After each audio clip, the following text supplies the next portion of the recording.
উপস্থিত আছি হচ্ছে institute of development action and sustainability অফিসে। প্রতিষ্ঠানটি তার 2 বছর পূর্ণ করতে চলেছে। সেই সূত্রেই আমরা কিছু পডকাস্টের আয়োজন করেছি। আজকে তার প্রথম পর্ব। যেই বিষয়টা নিয়ে হচ্ছে আমরা এই সিরিজটা করতে যাচ্ছি, সেটাকে আমরা নাম দিয়েছি এরকম: রাজধানী ঢাকার পরিকল্পনা, উন্নয়ন, অনানুষ্ঠানিকতা এবং রাজনীতি।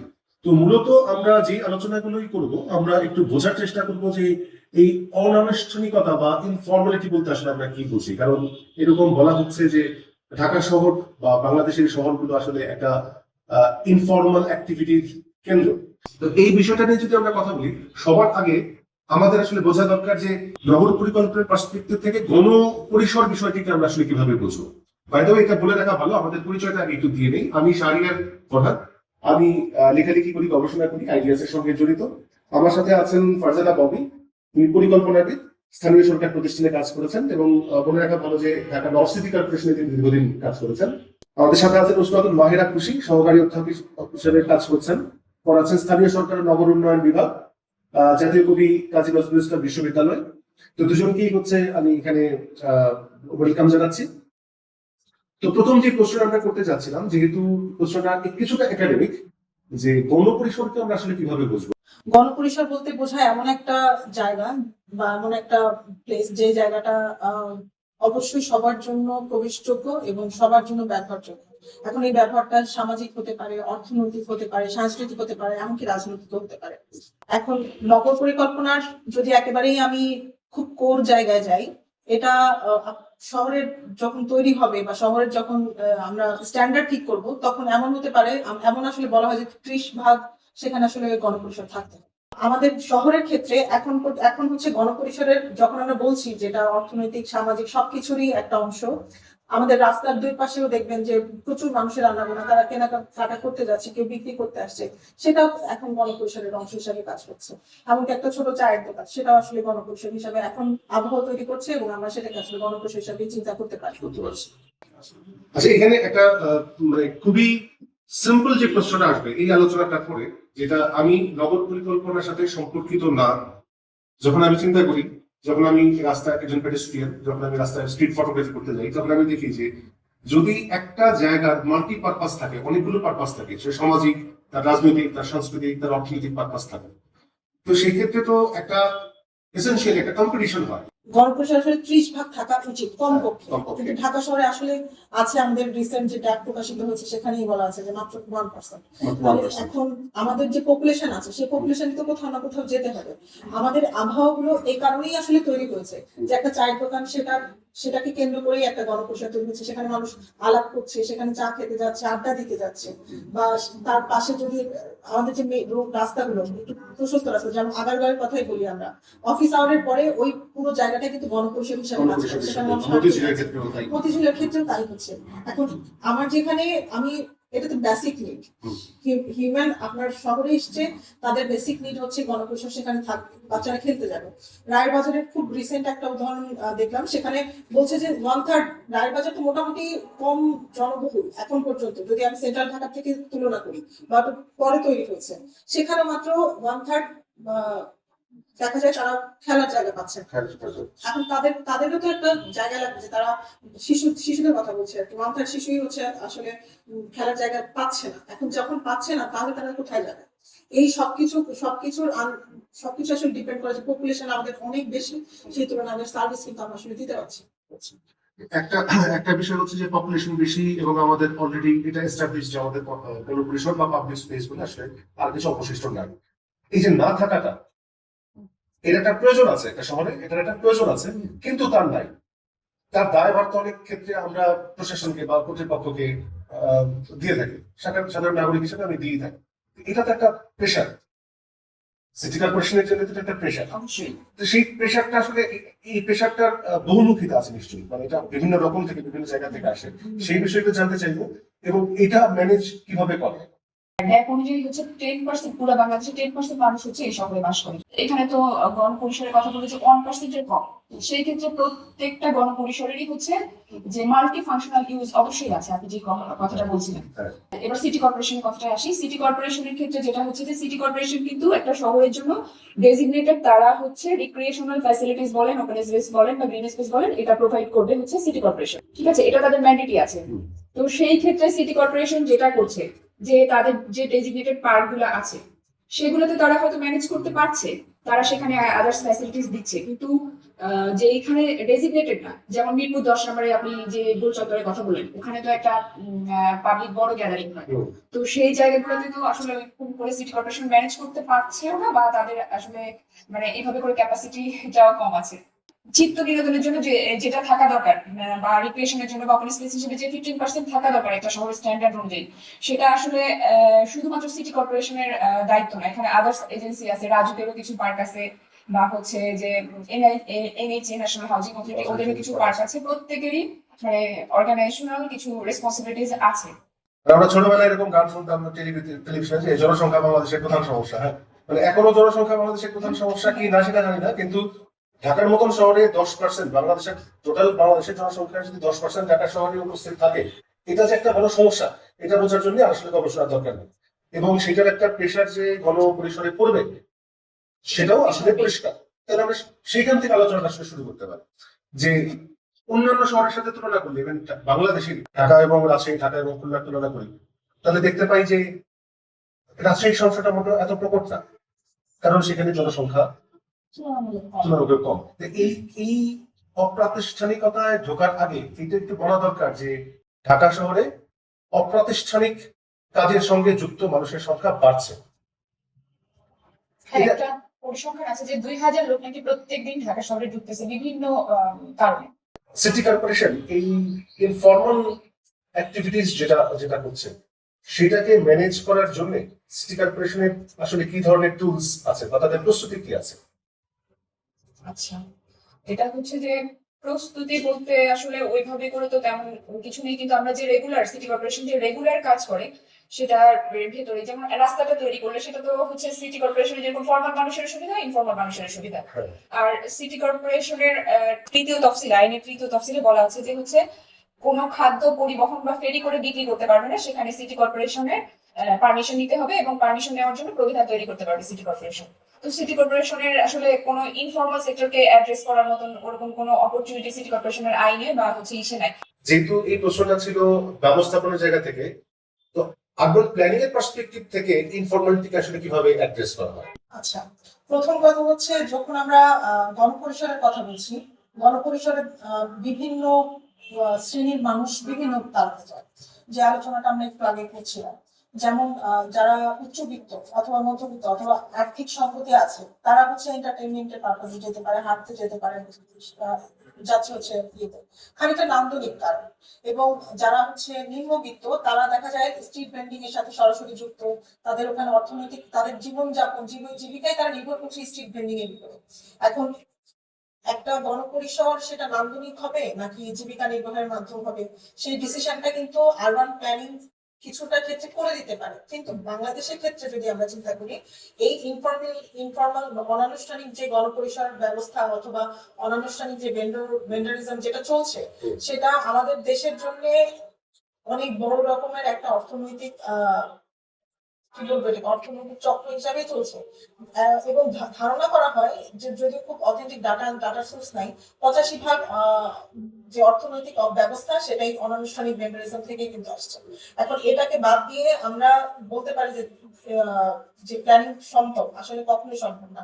আপনি তাদেরকে যখন আমরা কোনো একটা রিসার্চ করছি এই ভেন্ডরদেরকে নিয়ে, সেইটার একটা আউটকাম, বড় একটা আউটকাম, একটা আপনি বললেন যে মানবিক একটা কারণ আসে, আরেকটা আসে যে তাদেরকে উচ্ছেদ করতে হবে। কিন্তু তাদেরকে উচ্ছেদ করার আগে আপনাকে পুরো ব্যবস্থাপনাটাকে চেঞ্জ করতে হবে। এখন কিছু কিছু ক্ষেত্রে ধরেন যখন সিটি কর্পোরেশনের কথা আমরা বলছি অথবা যারা এটার সাথে লায়াবল, তাদের এই ম্যানেজমেন্ট না করাটাই হয়তো তাদের ম্যানেজমেন্ট, এই ভেন্ডারিজমটাকে ম্যানেজ করার জন্য।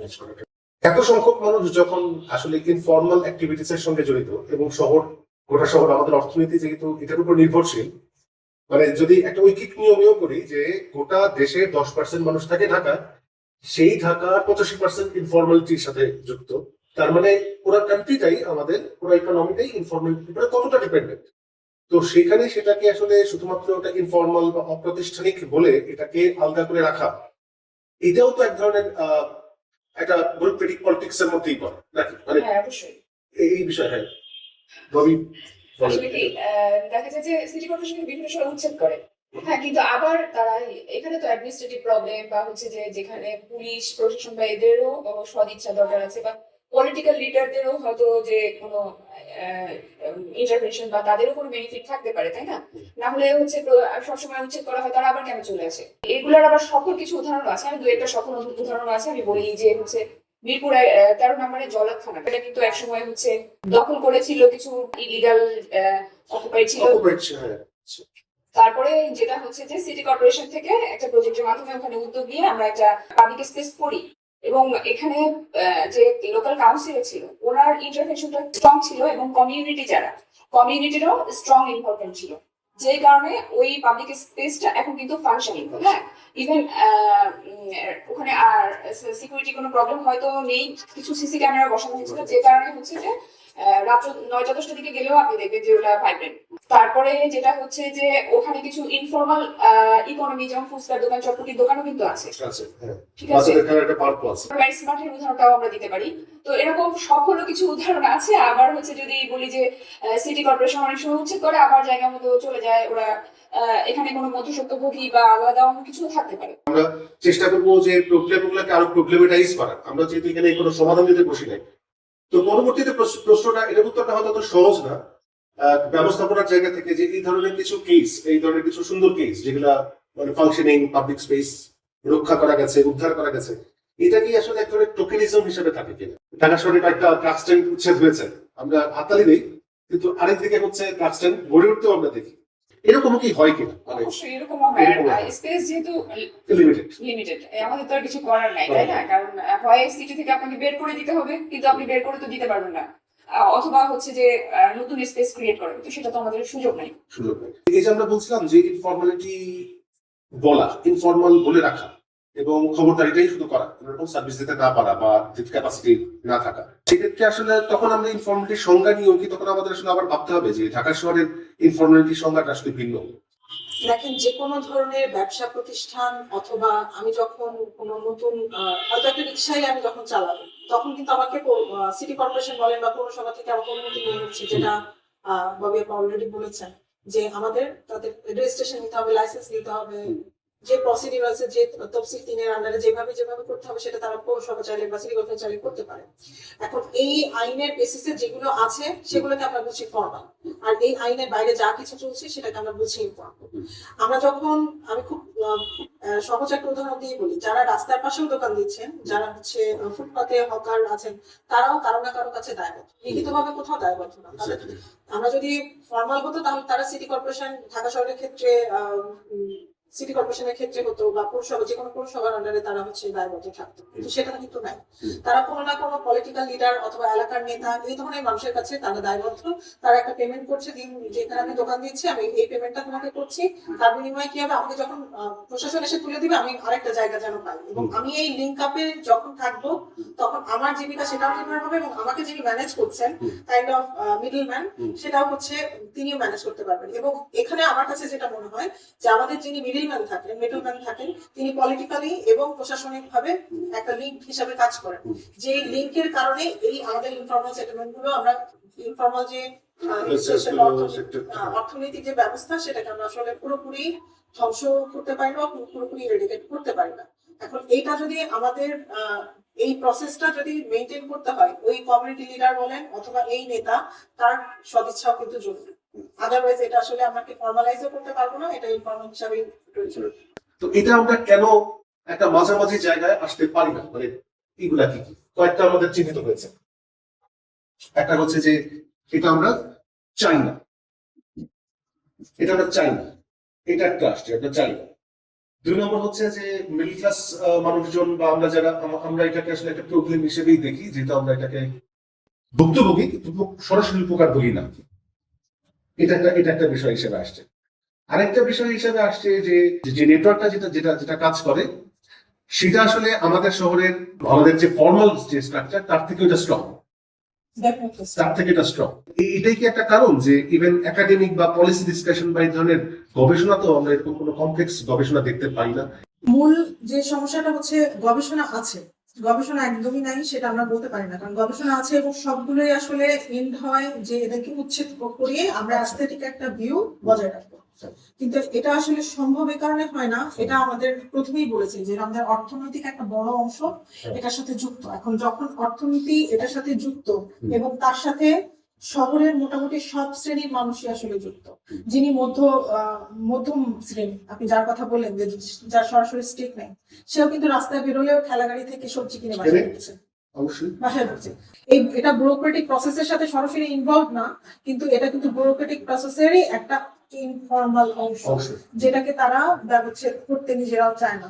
এখন আমাদের যে বাংলাদেশের যে রাজনৈতিক অবস্থা, সেই রাজনীতির যে টপ ডাউন অ্যাপ্রোচ চলে, সেই অ্যাপ্রোচটাকে বাঁচিয়ে রাখার জন্য যে পরিমাণ অর্থ যায়, সেই অর্থটা তো আমাদের ফর্মাল জায়গা থেকে GDP তে যাচ্ছে না। সরাসরি GDP দেখাচ্ছে না। আমরা সরাসরি দেখাতেও পারি না। তাহলে এই অর্থটা আসে কোত্থেকে? এই যে ইনফর্মাল অর্থনীতি, সেই ইনফর্মাল অর্থনীতির থেকে হয়তো সেটা আসলে বেঁচে আছে, যে কারণে আমাদের ব্যুরোক্রেটিক বলেন, প্রশাসন বলেন, কেউই আসলে চায় না যে এই প্রসেসটা বন্ধ হয়ে যায়। আর তার চাইতে বড় কথা, সবচেয়ে যারা বড় স্টেক, এই যে নিম্নবিত্ত বা ভেন্ডর সাথে যারা জড়িত, তাদের জীবন জীবিকা তো এটার সাথেই জড়িত।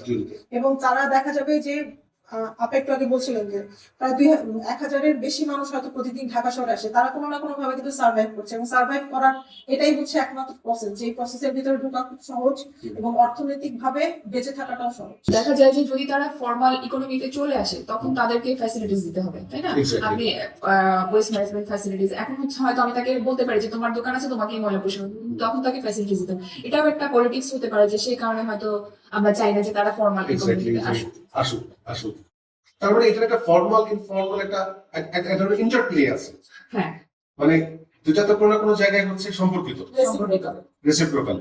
যেমন আমি একটা উদাহরণ দিই এখানে একটা বোঝার সুবিধার্থে, যেমন মিডল ক্লাস ঘরের মানুষ হিসেবে আমরা যেটা মনে করি যে এটা তো খুবই মুশকিল, এই পুরা আমার এলাকাটা পুরাটা হচ্ছে ইনফর্মাল স্ট্রিট ভেন্ডিং দিয়ে ছেয়ে গেছে, আমি হাঁটতে পারি না, আমার বাচ্চারা যেতে পারে না, কোনো রাস্তা খুঁজে পায় না, এসেই।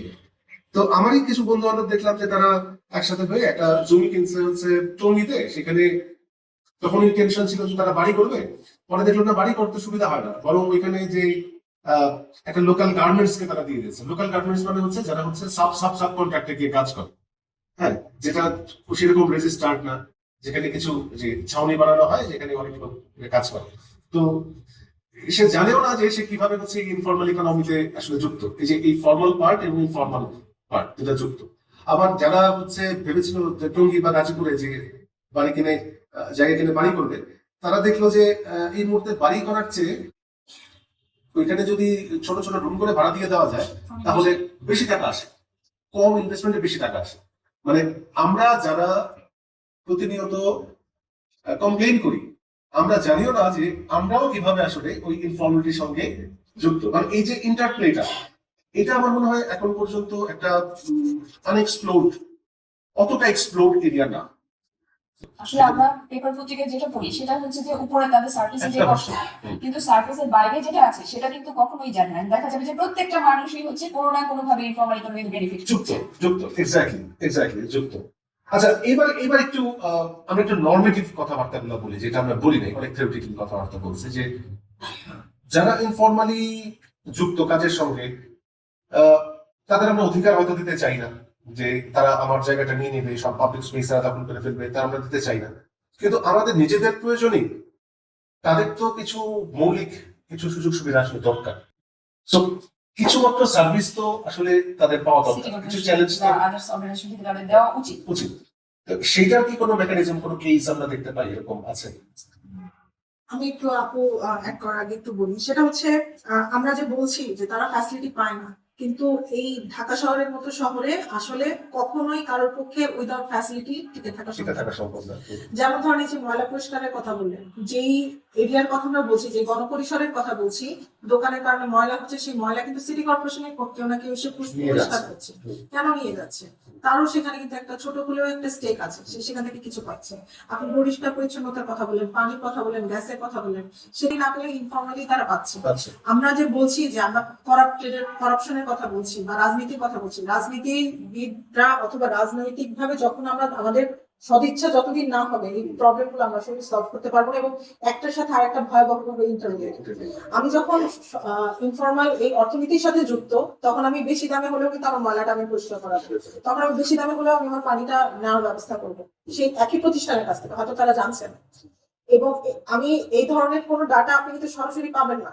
এবং এই আমাদের সবচেয়ে বড় সমস্যা রিসার্চের ক্ষেত্রে যে আমাদের কোনো ডাটা সেট নাই, এবং অথেন্টিক কোনো ডাটা সেট নাই।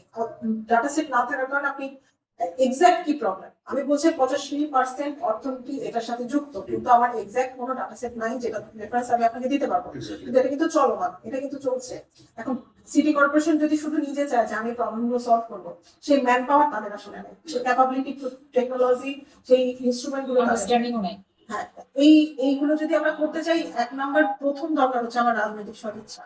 রাজনৈতিক সদিচ্ছা ছাড়া আসলে যারা সবচেয়ে বেশি বেনিফিটেড হচ্ছে তারা হচ্ছে রাজনীতিবিদ অথবা রাজনীতির সাথে যুক্ত।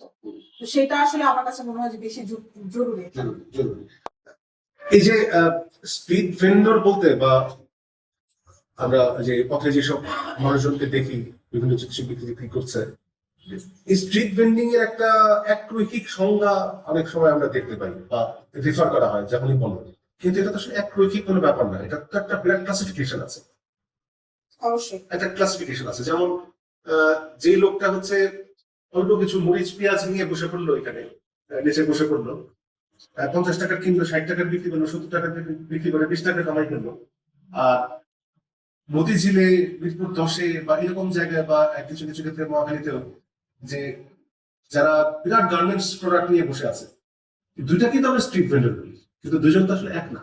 অবশ্যই দুজনের তো তাদের যে ফর্মালের সঙ্গে ইন্টারেকশনসটাও বিভিন্ন। এই বিষয়টা নিয়ে কি আমরা আসলে আমাদের জানা বোঝা, বা এখন পর্যন্ত যেসব লেখাপত্র পাই, সেটা পেপার পত্রিকাতেই হোক বা একাডেমিক লেখাপত্রই হোক, বা যদি গবেষণার ব্যবস্থাপনার ক্ষেত্রে সিটি কর্পোরেশনের যখন কোনো একটা উদ্যোগ নেয়, এই আন্ডারস্ট্যান্ডিং গুলো কি আসলে রাখে, বা এগুলোকে আমরা দেখতে পাই থাকে? আসলে সব ক্ষেত্রে থাকে না। কারণ হচ্ছে গিয়ে ধরেন যেটা হচ্ছে যে একজন যে একদম ক্ষুদ্র ব্যবসায়ী, মরিচ ব্যবসা, তার হচ্ছে গিয়ে সে কোথায় বসে আছে এটার কোনো কিন্তু ট্রেসই নাই। হ্যাঁ, কিন্তু হচ্ছে যে ভ্যানে যে সবজি বিক্রি করে তারও কিন্তু কোনো ট্রেস নাই।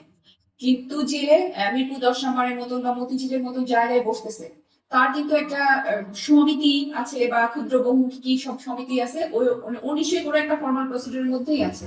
তো এইভাবে করে হয়তো সে লোকাল কাউন্সিলর বা আদার্সদের সাথে কানেক্টেড, কিন্তু যারা ছোট ব্যবসায়ী তাদের এরকম কানেকশন নাই। আর যেটা হচ্ছে যে খুশির একটা ব্যাপার ধরে বলতেছি যে প্রত্যেকটা মানসিক কোনো সার্ভিস ছাড়া তো কোনো ভেন্ডিং চলতেই পারে না। অবশ্যই তাদের যে দোকানটা আছে বা এটা তো সিটি কর্পোরেশন ক্লিন করেই, তাই না? এরকম এরকম ভাবে তো সিটি কর্পোরেশন কিছুটা হলেও ম্যানেজ করে, এবং রাস্তাটাও সকালবেলা সিটি কর্পোরেশন হচ্ছে সুইপ করে। তো সিটি কর্পোরেশন এইভাবেই হচ্ছে সার্ভিস দিয়ে থাকে। আর একদম যেটা যে বলতেছি যে ওদেরকে নিয়েই শুধু কাজ করা, এইভাবে কাজ আসলে চেষ্টা করা হয়েছিল, কিন্তু বিভিন্ন কারণেই আসলে হয়নি এটা। আচ্ছা, আমরা যেহেতু আলোচনায় একটা কেস, মিরপুর 10 নম্বর সবচেয়ে কমপ্লেক্স, ঢাকা শহরে এই মুহূর্তে সবচেয়ে কমপ্লেক্স একটা জায়গার একটা কেস যেহেতু আমরা জানি, এবং বিভিন্ন সময় বিভিন্ন মিটিং সেমিনারে আমরা একসাথে পার্টিসিপেটও করেছি, আমরা কিছু না কিছু জানি, কিছু কমন এক্সপিরিয়েন্স আমাদের আছে, সেটা নিয়ে একটু আলোচনা করা যেতে পারে। আমার মনে হয় আরো কিছু এজেন্ডা সেট করতে, আরো কিছু ভ্যারিয়েবলস আমাদের সেট করার জন্য পরবর্তী আলোচনার জন্য। প্রথমত একটু বলে নিই যে সেটা ছিল যে মিরপুর 10 নম্বরে নর্থ সিটি কর্পোরেশন একটা সিভিল সোসাইটি অর্গানাইজেশনের সাহায্যে সেখানে একটা ম্যানেজমেন্ট প্রসেস তৈরি করা যায় কিনা, একটা ফ্রেমওয়ার্ক তৈরি করা যায় কিনা, এরকম একটা চেষ্টা করেছে।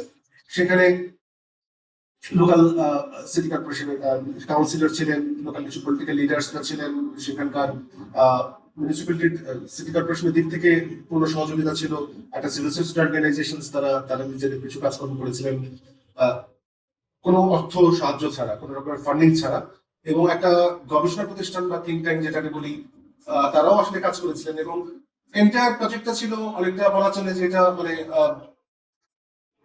কোনো ফান্ড ইনভলভ ছিল না। এটা খুব ইন্টারেস্টিং বিষয় যে এই ধরনের এনজিওরা কাজ করে কোনো ফান্ড ছাড়া, এটা এন্টায়ারলি লেবার অফ লাভ ছিল।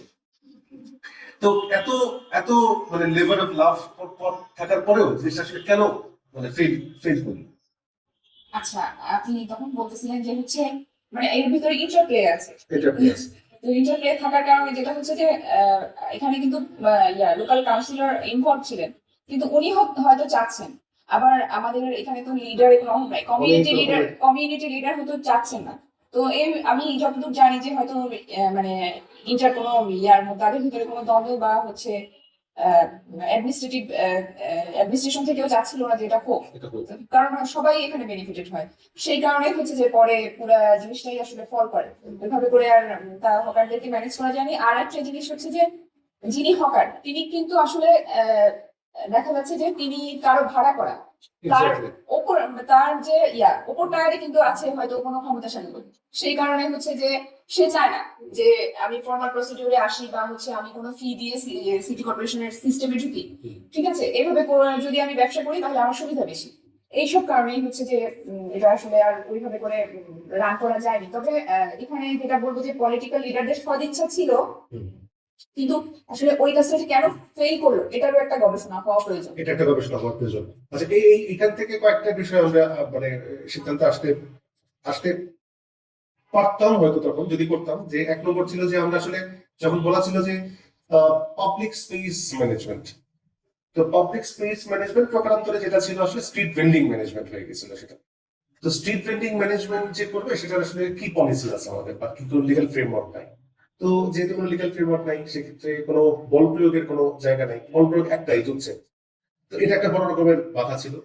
আরেকটা বড় বাধা যেটা বললো যে মানে গবেষণা বললো যে এই যে সেই যে ইন্টারপ্লের ব্যাপারটা, ফর্মাল আর ইনফর্মালের মধ্যে যে ইন্টারপ্লের ব্যাপারটা, আসলে ম্যানেজমেন্ট যখন ফ্রেমওয়ার্ক তৈরি করা শুরু করলাম আমরা বা যখন আমরা কথাবার্তা বলছিলাম কার ম্যানেজমেন্ট, আমরা তো স্ট্রিট ভেন্ডরের ম্যানেজমেন্টের কথা বলছিলাম, কিন্তু তার যে আরো অনেকগুলো লিঙ্ক আছে, তার যে আরো অনেকগুলো রিলেশন আছে, সেইটার ম্যানেজমেন্ট তো আমাদের এই ফ্রেমওয়ার্কের মধ্যে নাই, জানা নাই।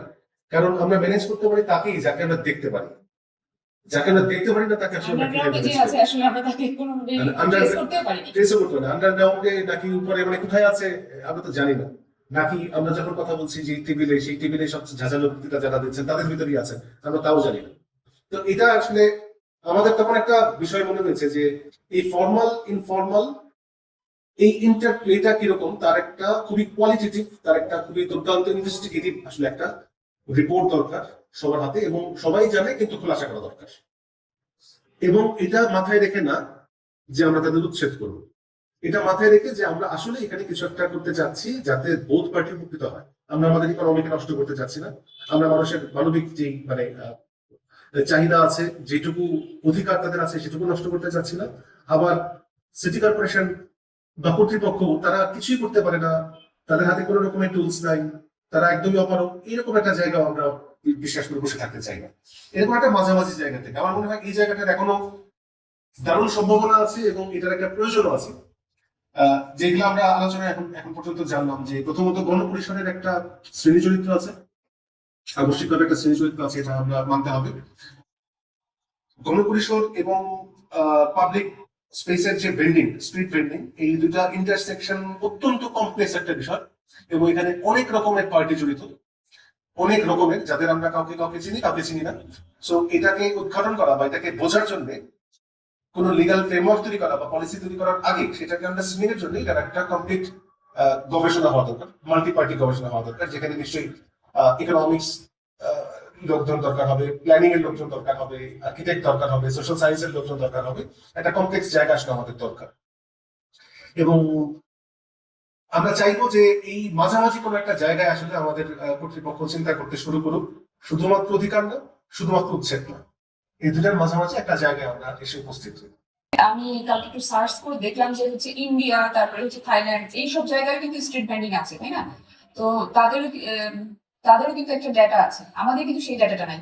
তো কোনো ধরনের টোকেন, ধরেন বীমা বা এই জাতীয় কোনো কিছু যদি আমরা মানে তাদেরকে দিতে পারি তাহলে হচ্ছে তাদের অ্যাটলিস্ট ডেটাটা পাওয়াটা একটু ইজি। আচ্ছা, যদি আমরা ডেটা সেট তৈরি করতে যাই সেক্ষেত্রে আমাদের কিছু প্রক্সি দরকার, কিছু প্রক্সি দরকার। মানে এটা ডিরেক্ট ইন্টারভেন এটা করা হচ্ছে মুশকিল, একদম গভর্নমেন্ট পলিসি লেভেল থেকেই আসতে হবে। তার মানে আমাদের যেই গবেষণার যে রেকমেন্ডেশনস গুলো আসবে সেটার মধ্যে একটা গুরুত্বপূর্ণ রেকমেন্ডেশন আসবে যে আমরা যেন এখানে ডিরেক্ট কোনো প্লে না হয়, যেখানে না প্রক্সি কিছু রাখা হয়, ভেরিয়েবলস রাখা হয় কিছু, যেহেতু ইনফর্মাল গাইডটা তো তাকে থাকতেই হবে। অসংখ্য ধন্যবাদ। আমাদের আর কিছু কি আছে যেটা আমরা মানে আমাদের খুব বড় একটা ধারণা আছে যে আমরা বোধহয় সাউথ এশিয়ার বাংলাদেশ হওয়ার কারণে ইন্ডিয়া, পাকিস্তান, বাংলাদেশ আমাদের কাছে যত ল্যাকিংস আছে, ইস্ট এশিয়া তুলনামূলক ভালো জায়গায় আছে। মিলেনিয়াম ডেভেলপমেন্ট গোলের সময় ইস্ট এশিয়া তাদের ডেভেলপমেন্ট গুলো করেছে। ফিলিপাইন্স, থাইল্যান্ড বলেন বা ভিয়েতনাম বলেন, তাদের ড্রাস্টিক চেঞ্জ এসছে। কিন্তু এই যে আমরা বলছি ইনফর্মালিটি, ওদের ওখানেও আছে। আমার এখানে যদি 85% এটার উপর নির্ভরশীল এবং আমাদের কাছে কোনো ডাটা নাই, ওদের ওখানে আছে সেটা হয়তো খুবই কম, যে 20% ডাটা তাদের কাছে নাই। প্রসেস গুলো সেম। সুতরাং আমার কাছে মনে হয় যে আমি আশাবাদী, এবং আমার কাছে মনে হয় যে আমরা যদি একটু ফর্মালাইজ করি আমাদের রাজনীতি এবং প্রশাসন, তাদের যদি মেলবন্ধন হয় তাহলে এই প্রবলেম গুলো আসলে কমিয়ে আনা সম্ভব। তার মানে হচ্ছে রাজনৈতিক সদিচ্ছার ব্যাপারটা সবসময় সবার আগে চলে আসছে। আরেকটা বিষয় হচ্ছে যে যেহেতু এটা অনেক কমপ্লেক্স, অনেক পার্টি জড়িত, সেক্ষেত্রে আমাদের কিছু ফ্রেমওয়ার্ক তৈরি করার আগে, পলিসি তৈরি করার আগে তার আন্ডারস্ট্যান্ডিংটাও আসলে প্রপার হওয়া দরকার। অসংখ্য ধন্যবাদ। আমরা নিশ্চয়ই এটার একটা সামারি করব এবং পরবর্তীতে এটাই শেষ হবে না, এরপরে আমরা কিছু এজেন্ডা নিয়ে কিছু প্রপোজালের দিকেও হয়তো আগাবো। অসংখ্য ধন্যবাদ সবাই।